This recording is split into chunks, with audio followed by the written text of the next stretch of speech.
The Premier announced today that Ontario's 2 million students will not be back in class at least until May 4th, and that date could be extended again. In the meantime, classes led by teachers are returning virtually, and they will count 4 marks.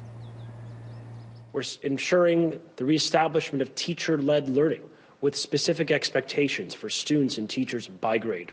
This material will be graded by your teacher with the appropriate flexibility built in as we respond to this unprecedented challenge.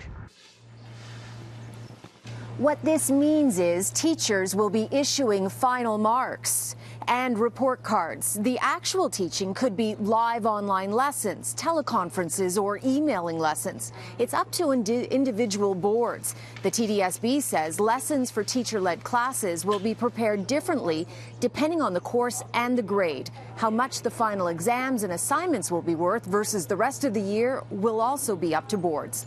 So here are the guidelines for the hours your child is expected to be studying. Kindergarten to grade 6, 5 hours of work per week.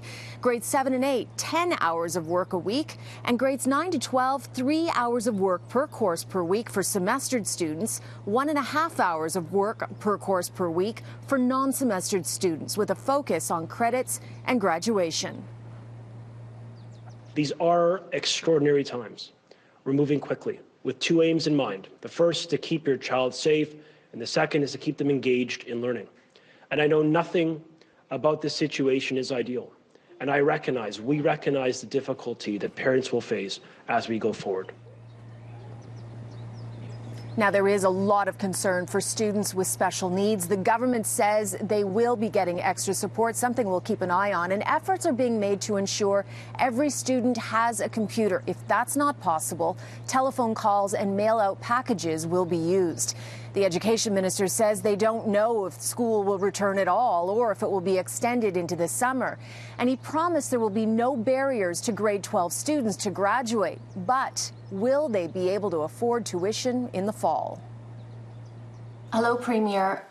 It seems pretty obvious that most university and college students are not going to be able to get summer jobs, which they desperately need to pay for next year's tuition. Yes. Are you going to be able to offer them any breaks on tuition come the fall? Everything's on the table right now.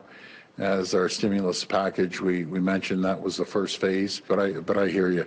There's tens of thousands of students that rely on that money, and a lot of those students are paying for their own education. So I think it's important that we come up with a program. It all depends on how this curve goes.